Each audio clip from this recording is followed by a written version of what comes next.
Redshift here, doing my part to shift perceptions out of the pink and into the red. I want to mention a few things about rhodium. First, I want to make a correction about palladium. I think I've said before that there are like 70 tons of palladium mined each year. I'm not sure if I was remembering wrong or if since the price of palladium has gone up, they started mining a lot more of it every year because of it being more profitable to mine. But I checked the mining production of palladium and found out that they mine about 200 tons of palladium each year, although I'm not sure if that's what they've always mined or not. I mean, I guess I could have looked it up, but I didn't. I also found out that there's only 30 tons of rhodium mined each year. That's only about a seventh as much rhodium as there is platinum mined every year, and only about a seventh as much rhodium as there is palladium mined each year. There's like about 200 tons of palladium mined a year and 200 tons of platinum mined each year. And so, the amount of rhodium that is mined each year is only about a seventh of what the amount of palladium and platinum mined each year is. Rhodium is much rarer than gold or platinum or palladium, and not just because less is mined each year, but also because there's less in the Earth's crust. I saw this web page on Kitco's website, and it says, quote, "Rhodium is indeed rare, with an estimated Earth's crust concentration of 0.001 parts per million. In comparison, silver is found in 0.075 parts per million, platinum at 0.005 parts per million, gold at 0.004 parts per million, and palladium at 0.015 parts per million in the Earth." End quote. I didn't know that palladium was less rare than platinum and gold. I could have sworn I saw on another website a chart which showed that palladium was significantly more rare than gold and platinum.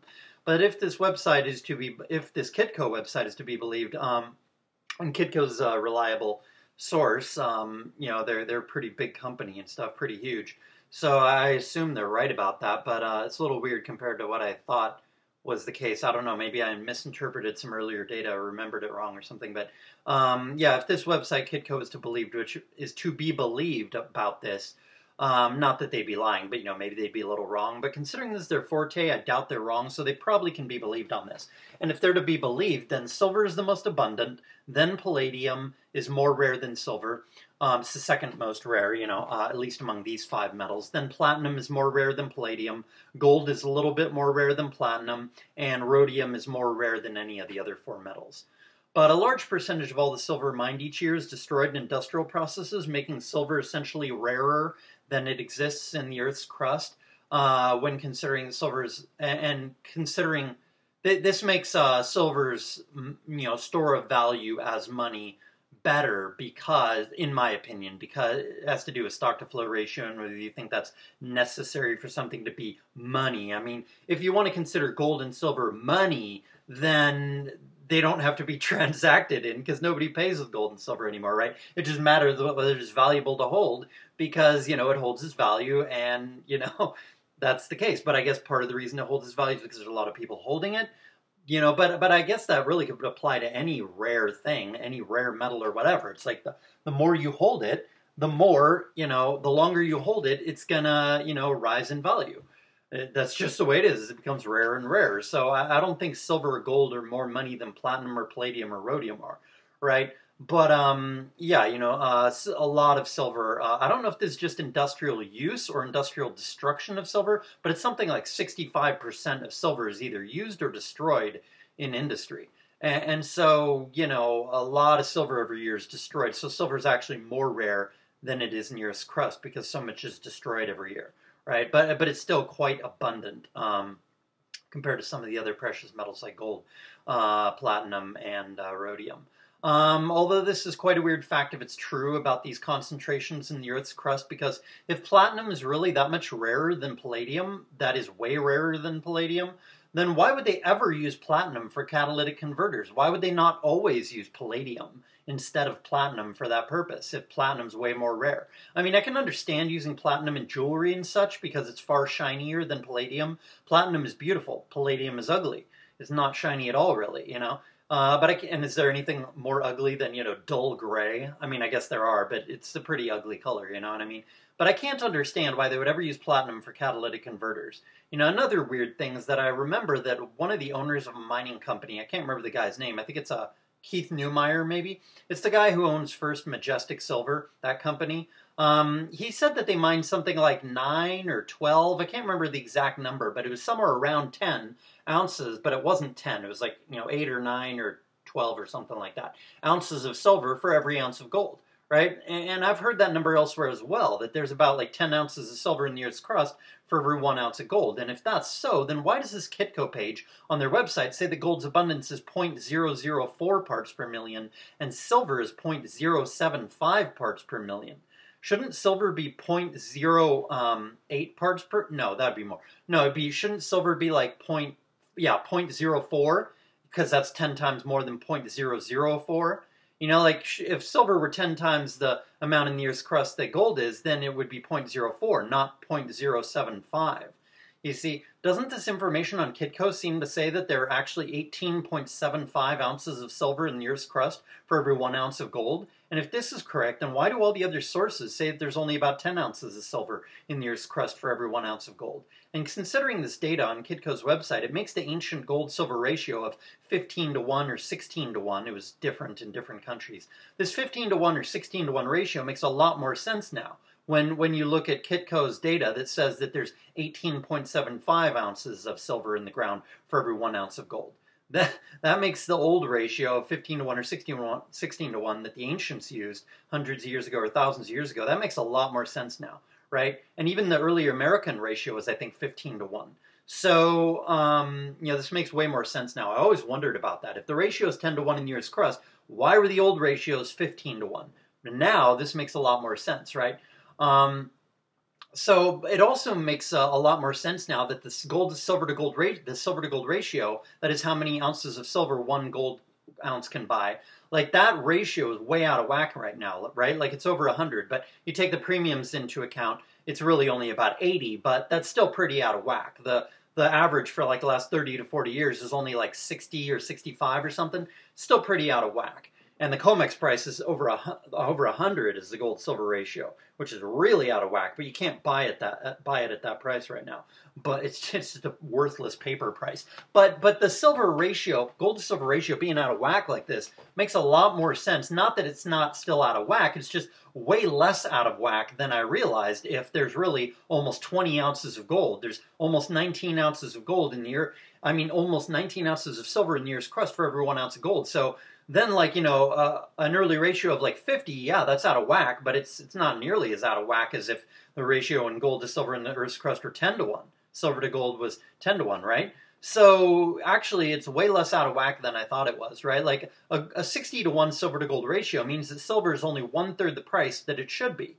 That is, it's way undervalued, but not as undervalued as it would be if there were 10 to 1 silver ounces in the ground compared to gold ounces, you see. But if there's almost 20, then that's just about a third, slightly less than a third, underpriced. It's 66% below what the price it should be, but it's still way less out of whack than you would think if there were 10 ounces of silver in the ground for over 1 ounce of gold, right? So I really think this information on Kitco's website, if true, is quite important information to know, and it does make a couple things make a lot more sense. Right, now, of course, silver is being destroyed in huge amounts every year, or at least being used up and not being recycled, but I think much of it is permanently being destroyed, and so this makes silver more rare. Maybe more like, I don't know, maybe 8 ounces available for investment purposes for every 1 ounce of gold available for investment purposes. Right, 8 ounces available for investment purposes for every 1 ounce of gold available for investment purposes.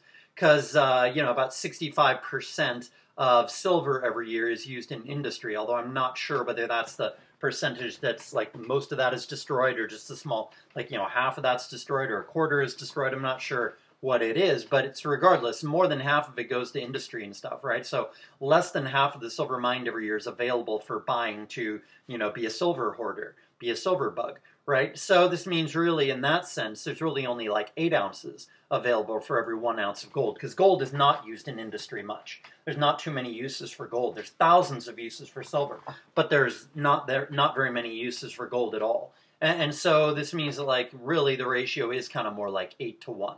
So in this sense, perhaps it is still a bit out of whack. Although, everybody's bidding for the silver, so those investment people, those businesses are bidding for the silver too, and that's, I guess, theoretically what determines the price, although the price is really manipulated, suppressed, through many, techniques, which I talked about in my video where I quoted Jim Rickards' book, The New Case for Gold. But yeah, so it still does make more sense, realizing the silver to gold ratio is out of whack because there's way more silver in the ground than I thought, right? Although maybe that doesn't even matter in a sense because they're still only mining 10 times as much silver as they're mining gold every year. So maybe it really should be a 10 to 1, right? Because that's what they're mining. So what does it matter what's in the Earth's crust? All that matters is what they're able to get out of the Earth's crust, right? Although I suppose maybe they would be able to get way more silver out of the Earth's crust if the price were higher like it should be, right? Because it's the situation of like most of the silver that is mined every year is mined, or maybe not most, maybe it's a third or 2/3. I can't remember whether it's a majority or just a significant minority, but a lot of the silver mined every year is not even mined intentionally per se. It's mined as a byproduct of mining zinc, lead, and something else. I can't remember. So yeah, they do all this mining of other stuff, copper, zinc, lead, and copper mining gets a lot of silver byproduct. And so that's where a lot of the silver that is mined every year comes from. And if the government didn't suppress the price of silver so much, the price would be higher. The price being higher would mean the regular people would buy silver more. Buying silver more would mean that it would be more profitable for the mining companies to mine just silver, because there's hardly any companies that mine just silver. Most of them mine, lead, zinc, and copper. And then they separate the silver out and then they sell that too, but that's not their primary business. You know what I mean? But like if silver's price were a lot higher, it'd be way more profitable to mine silver, and then there'd be way more companies devoted to just mining silver, and then there'd probably be way more silver mined, and then we would probably see something closer to that 18.75 ounces of silver in the Earth's crust for every 1 ounce of gold. Right, then maybe we'd be producing, almost 20 times as much silver every year as we do gold, instead of what we're doing now, where we're mining only about 10 times as much silver as we do gold. Although maybe it has to do with like how diffused they are in the Earth's crust. Maybe silver's spread out more, it's not as concentrated as much. I'm not saying that's the case. I'm saying if that were the case, then maybe you'd make it harder to mine as much silver as is actually in the Earth's crust, right? So, and like I said, a lot is destroyed for, industry and stuff. So it's not as if silver is super abundant. It's still pretty rare. The Kitco website also said, quote, overall rhodium usage is dominantly used in catalyst applications where it is often combined with platinum and palladium to help lessen car and auto emissions and pollutants, unquote. Then it says, quote, close to 80% of yearly rhodium supplies are used in catalytic converters for the automobile industry. Chemical use accounts for about 10% of rhodium demand, glass applications approximately 5%, and the electrical industry and jewelry make up smaller single-digit percentage rhodium demand. Rhodium bullion buying is a virtual sliver of overall demand. Finding a trusted local or online reputable rhodium bullion dealer who promptly delivers quality rhodium bars at fair and reasonable prices is like the metal itself, rare indeed. Our organization has been working in the rhodium and precious metals industry for over 40 years. We here at Kitco Metals both buy and sell rare rhodium bullion bars, unquote. I've not checked what size the bars they sell are, but I know they sell a 1 ounce rhodium bar on providentmetals.com. I think they used to sell a 10th ounce too, which is I think where I got my 10th ounce of rhodium. But now they don't anymore. So I don't even know if they'd buy it back from me if I wanted to sell to them. But it's way more convenient for them to make 10th ounce bars. I wish they still did.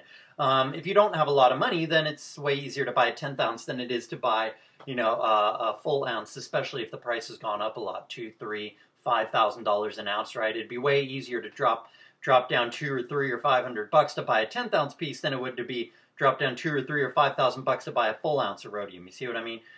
But now Provident only sells 1 ounce bars. I don't know what Kitco sells. I didn't check them out. But, yeah, like I was saying, rhodium is like flat. Last I checked a while ago, I don't know, a few days ago, maybe a week ago, it was like $9,000 an ounce. That's a lot of money to save up to buy just 1 ounce, right? But then again, that's another good thing about living in a commune, right? Like if there are no ETFs, or other easier ways of getting exposure to the rhodium space or whatever other metal you want to buy, so that you can profit from rises in the price of rhodium without having to actually buy and sell the metal itself, then you have to buy the physical metal and take delivery of it. And that's preferable anyway, because ETFs are crap, as Belang P showed in a recent video that he put out the other day.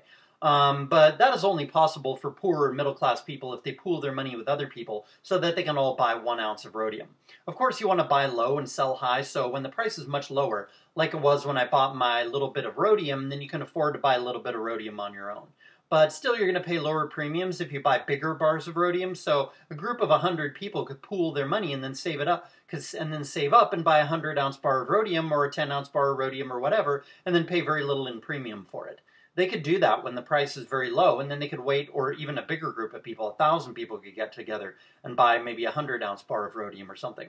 You know, they could do that when the price for rhodium is really low, and then pay a really low premium, and then they could wait until the price gets very high like it is now, and then sell the bar for a massive profit after it's gone up, 5 to 15 times in value. Because if you have like 1 ounce of rhodium, you're not going to be able to sell it to like a car company or whatever company it is, the catalytic converter company, like whatever company it is that buys those big bars of rhodium in bulk. They're not going to buy your little lousy 1 ounce bar, your little 1 ounce bar or coin of rhodium. You see what I'm saying?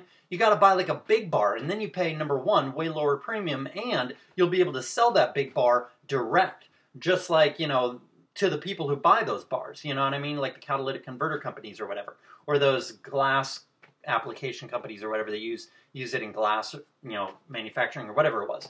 I read it earlier. I can't remember what it was though. But yeah, like you could sell that bar to them. They're going to take that bar, because it's a big bar. They're not going to buy your lousy 1 little ounce, but they will buy a 100-ounce bar from you or a 1,000-ounce bar of rhodium, right? So pooling together with other people like that allows you to do things that you can't do on your own. You know what I mean? And then you can profit in a huge way that you wouldn't be able to otherwise, right? And rhodium skyrockets, it seems, every 10 years, right? It goes up 5 to 15 times higher in value. It went way up in the year 2000, it skyrocketed even more in 2008, and it skyrocketed again even higher in 2020. Wouldn't you like to buy rhodium at $2,000 or $3,000 an ounce and then sell it for $20,000 an ounce the next time it skyrockets in like 5, 10, 15 years? I mean, a 10-bagger every 10 years, that's, I guess you don't want to put all your money in one thing, so you can't, make your money 10 times bigger every 10 years unless you're going to take a big risk. But still, like, that's pretty good money. Even if you just put 10% of your money into rhodium and then held it, and every 10 years it went up by 10, then you sold it, you'd be doubling your money every 10 years. That's pretty good if you ask me, especially considering all your other investments are presumably going up as well with the other 90% of your money, So yeah, that'd be pretty good. Buy it for $2,000 and sell it at $20,000 10 years later.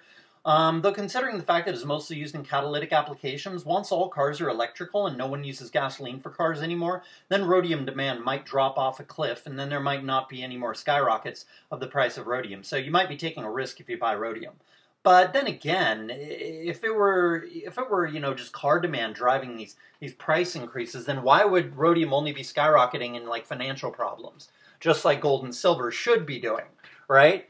I think perhaps because rhodium is rarer, it's harder to, or there's not like, an ETF or whatever. Maybe there is, maybe there isn't, I don't know. But like, maybe there's not enough, effort put into manipulating the price of rhodium by the government. So rhodium skyrockets every time, just like gold and silver would be skyrocketing if the government did not control the price of gold and silver through covert manipulation of all kinds, which is all very admitted and proven, as Jim Rickards talked about in his book.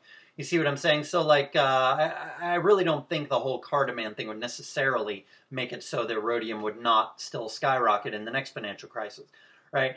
So, but then again, maybe it's still, kind of rare. I mean, kind of risky to, buy rhodium. It's not as renowned as gold or silver is. Doesn't have the historical backing behind it where everybody thinks of gold and silver as money, right? But then again, it's a rare metal, and nearly all the elements of the periodic table seem to be used for something. And as technology advances, I'm sure more uses for rhodium will be discovered, thus making it more valuable again. So if you buy near the bottom, of the price of rhodium, it'll still probably be a decent investment over the long term. Although silver and gold and platinum might be safer and potentially more profitable investments, not to mention more liquid. That is easier to sell and therefore profit from.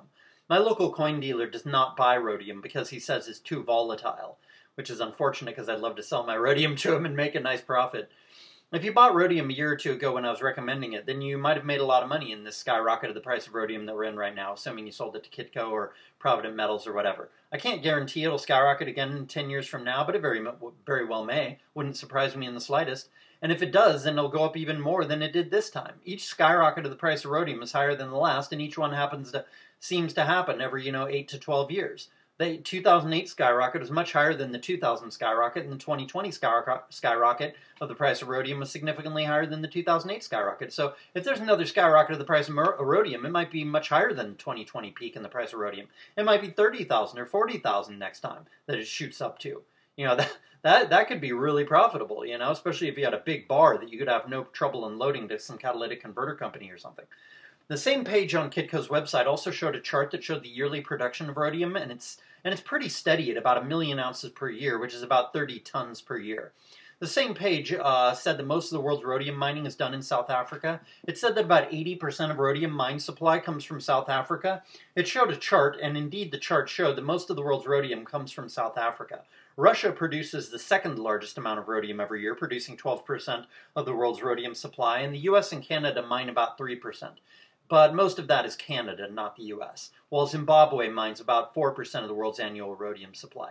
Mainly it's South Africa, then Russia, then Zimbabwe, then Canada. Although about 10 to 15 years ago, Canada produced more than Zimbabwe, but Canada's rhodium production has not increased nor decreased, but Zimbabwe's production of rhodium has significantly increased, now making Zimbabwe the third biggest producer of rhodium in the world. And in case this video bored everyone, I'll give you some bonus content here in the form of the definition of moral hazard, which was found on Wikipedia, but which has since been changed a bit, edited down.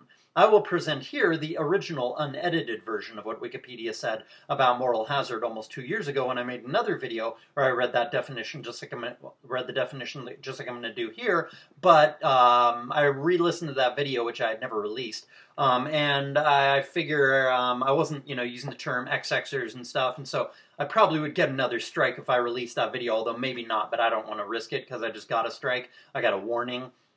So if I get another strike, I'm going to a Redshift 5 channel. So I don't want to get another strike.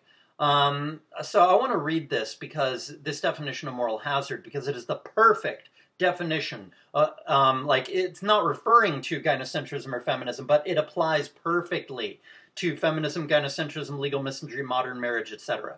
MGTOW, just keep in mind while you're listening to this definition of moral hazard that, this is what I'm saying it applies perfectly also to. And also keep in mind that moral hazard is typically a term that is used to refer to financial transactions. Like I said, not feminism. But it perfectly applies to feminism, legal misandry, modern marriage, female nature, and women's secret keeping for their own selfish advantage. Here's the definition. Quote, "In economics, moral hazard occurs when someone increases their exposure to risk when insured, especially when a person takes more risks because someone else bears the costs of those risks. A moral hazard may occur when the actions of one party may change to the detriment of another after a financial transaction has taken place. A party makes a decision about how much risk to take while another party bears the costs if things go badly, and the party isolated from risk behaves differently from how it would if it were fully exposed to the risk. Moral hazard can occur under a type of information asymmetry where the risk-taking party to a transaction knows about its intentions. Where a risk-taking party to a transaction knows more about its intentions than the party paying the consequences of the risk does. More broadly, moral hazard can occur when the party with more information about its actions or intentions has a tendency or incentive to behave inappropriately from the perspective of the party with less information. Moral hazard also arises in a principal-agent problem, where one party called an agent acts on behalf of another party called the principal. The agent usually has more information about his or her actions or intentions than the principal does, because the principal usually cannot completely monitor the agent. The agent may have an incentive to act inappropriately from the viewpoint of the principal, if the interests of the agent and the principal are not aligned." Unquote. Is this not the perfect description of feminism and modern marriage under a misandric legal system where men have no power due to legal misandry and the promiscuity of top men, upping females as SMV and lowering regular men's SMV? I mean, goddamn, it blew my mind how perfect that description was when describing the problem with marriage these days. Men take on almost all the risks in a marriage and women take on almost no risks. and women can act horribly, and men will pay the price for it, thus creating a massive moral hazard. Misandric laws have created a massive moral hazard. That's what government does. It ruins and destroys and distorts and screws up absolutely everything it touches. It does absolutely everything wrong. Even its so-called successes are not successes. Social Security is a disaster that is heading toward utter insolvency. World War II, we won for the bad guys. Vietnam was based on the domino theory, which turned out to be total nonsense and should have been seen right from the beginning to be the total nonsense that it was. If communism works, then what do we have to fear from it? If communism doesn't work, then what do we have to fear from it? We should just focus on advancing our own country and let the communist country collapse all on its own. Either way, whether communism works or doesn't, we have nothing to fear from it. So the domino theory was absolute nonsense. You know? Everything government does is a disaster, the very latest being the utterly predictable fact that we're now having to change course on the social distancing stay-at-home nonsense, which I knew from the very beginning would be economically apocalyptic and pointless because of it being such that we would have to reverse course because of it being economically destructive and because of the scientists taking something like 18 months to create a vaccine. I mean, we've known that for a while now, that it's going to take like 18 months to create a vaccine, and they're still doing this social distancing nonsense. And it's not going to last. It's annihilating the economy. Destroying is too small of a word. It is annihilating the economy. Government does nothing right, and that is reason enough to get rid of statism and have anarcho-capitalism instead. History proves anarcho-capitalism will be very peaceful and prosperous. The very fact that peaceful black markets arise in times of economic trouble so that people can survive when government is screwing up hugely, you know, when the government is screwing up hugely, it utterly impoverishes people to where they can't even survive without creating a black market and like a pseudo-barter system and all this kind of stuff, right? And then people peacefully enact their own little underground economy to survive. You see, so that's just proof that anarcho-capitalism would work. You know, like, it's just absolute nonsense to act like anarcho-capitalism would be hellish, selfish, destructive, chaotic violence and despotism. It would not be that at all. The fact that, you know, whenever there's government tyranny, a black market arises and this is peaceful, underground, you know, quasi-barter or whatever type of system, that is proof that it would be peaceful, prosperous commerce without war, without oppression, without stifling creativity or free speech, or anyone's ability to defend themselves or enforce morality or get a job or move past their past if they committed a crime, or you know, like all this stuff the government does is bad. It oppresses, it stifles creativity, it kills free speech, it prevents people from defending themselves, it brands people as felons so they can never change or get a good job ever again, their life is ruined, etc., etc. Like, none of that crap would happen under anarcho-capitalism. We just have, like, you know, similar to like a black market, except for the whole entire economy and market would be like that. It'd be just peaceful, voluntary commerce, you know, and people are getting screwed or something by someone, they're just going to avoid that person. And if, you know, people are getting manipulated by something, they'll walk away or they'll do something to make sure it doesn't happen. They're not going to, it's not going to be violence and hellish conflict all the time. That's retarded. Anybody who thinks that is himself a violent or stupid or oppressive person. Or a selfish, greedy, predatory person. You know, like, I think you can tell what people's minds and hearts are really like when you hear what they think about anarcho-capitalism. You know what I mean? Because that's just like the case of like them pointing at anarcho-capitalism with one finger and three fingers are pointing back at them. You know what I mean? Anything bad they say about anarcho-capitalism just reflects how screwed up their own mind and their own heart are. You know what I mean? Because anarcho-capitalism is absolutely historically provable. You know what I mean? This has been Redshift. I hope someone got something out of this video. Peace.